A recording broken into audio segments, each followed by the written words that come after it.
پہاڑوں کی اذان۔ صبح کا وقت، سورج کی پہلی کرن پہاڑوں کی چوٹیوں کو چھو رہی ہے۔ پیچھے سے ہلکی اور پر اثر اذان کی آواز گونج رہی ہے۔ السلام علیکم، میں ہوں غلام محمد اور آپ دیکھ رہے ہیں مانو کا MCJ ڈیجیٹل پلیٹ فارم پر خاص programme series of Ladakh culture. Himalaya کی بلندیوں میں چھپا کارگل صرف ایک سرحد نہیں بلکہ ایک صدیوں پرانی تہذیب کا مرکز ہے۔ یہاں کی سخت ترین پہاڑی زندگی میں لوگوں کی مسکراہٹ اور ان کی اخلاق ایک عجیب گرماہٹ پیدا کرتا ہے۔ لداخ دو بڑے حصوں میں تقسیم ہے، لیہ اور کارگل۔ لداخ کی ٹوٹل آبادی تقریباً 2,75,000 کے قریب ہے۔ لیہ کی آبادی تقریباً 1,33,000 کے قریب ہے اور کارگل کی آبادی 1,40,000 کے قریب ہے۔ لیہ میں زیادہ تر لوگ بدھسٹ ہیں اور کارگل میں زیادہ تر مسلم ہیں۔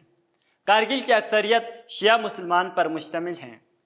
یہ جگہ صرف جنگ کے لیے مشہور نہیں بلکہ یہاں کی مسلمانوں کی اپنی ایک گہری تہذیب اور روایت بھی ہے۔ یہاں کے لوگ بلٹی اور پرکی بولتے ہیں۔ ان بولیوں میں تبتن الفاظ ہیں لیکن انہیں لکھا پرشین فارسی رسم الخط میں جاتا ہے۔ کارگل میں اسلامک کلچر روزمرہ زندگی کا ایک حصہ ہے۔ لوگ نماز کی پابندی کرتے ہیں اور مسجد کمیونٹی لائف کا مرکز ہوتا ہے۔ محرم کا مہینہ یہاں بہت اہمیت رکھتے ہیں۔ اس دوران لوگ امام حسین کی شہادت کو یاد کرتے ہیں، مجلس ہوتے ہیں اور جلوس نکالے جاتے ہیں۔ کارگل کی اسپریچولیٹی ریلیجس کلچر کا سب سے بڑا مظاہرہ محرم میں ہوتا ہے۔ شہادت امام حسین کی یاد میں پارے جانے والے مرثیات اور نوحات اکثر بالٹی اور فارسی میں ہوتے ہیں، جو صدیوں پرانی روایت کو زندہ رکھے ہوئے ہیں۔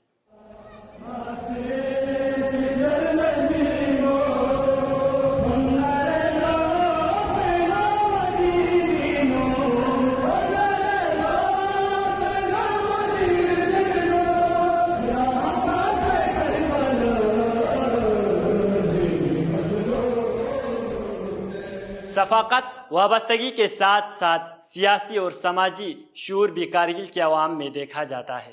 یہاں کے عوام کا مسلم دنیا سے اور خاص کر ایران سے خاص لگاؤ دیکھا گیا ہے۔ 2026 کی شروع میں کارگل میں ہزاروں لوگ سڑکوں پر نکلے اور ایران کے سپورٹ میں ریلیز اور پروٹیسٹ کیے۔ یہ پروٹیسٹ خاص طور پر ایران کے سپریم لیڈر آیت اللہ علی خامنہ کی شہادت پہ نکالا، جہاں لوگوں نے ان کے ساتھ اپنی سولیڈیریٹی کا اظہار کیا۔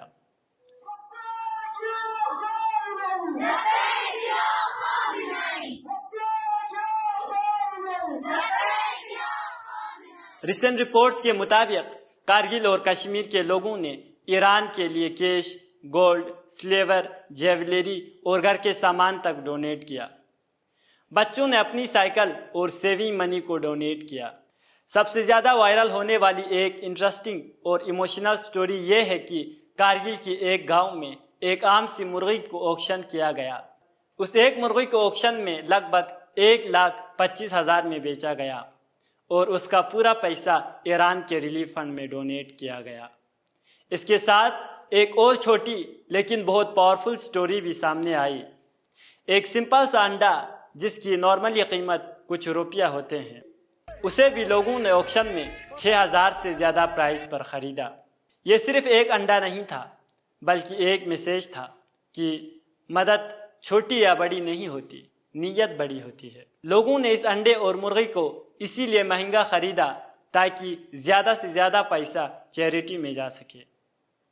ناظرین سوچئے، ایک سمپل مرغی جس کی نارملی قیمت کچھ 100 روپیہ ہوتے ہیں، اس کو لوگوں نے اتنی زیادہ پرائز پر صرف اسی لیے خریدا تاکہ وہ پیسہ ایران کے ریلیف فنڈ میں ڈونیٹ کیا جا سکے۔ کارگل کی مسلمان صرف اپنی کلچر تک محدود نہیں ہیں بلکہ دیش بھکتی میں بھی پیچھے نہیں ہیں۔ ہم سب کارگل وار کو جانتے ہیں، جہاں یہاں کے لوگوں نے بھارتیہ سینا کا پورا ساتھ دیا۔ انہوں نے مشکل وقت میں اپنی جان جوخم میں ڈال کر دیش کی رکشا میں خدمت انجام دیا۔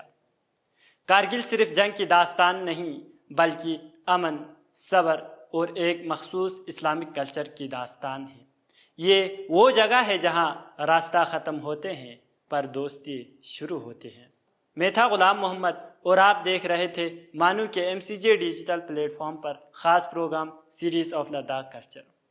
ملتے ہیں اگلے ایپیسوڈ میں، تب تک کے لیے خدا حافظ۔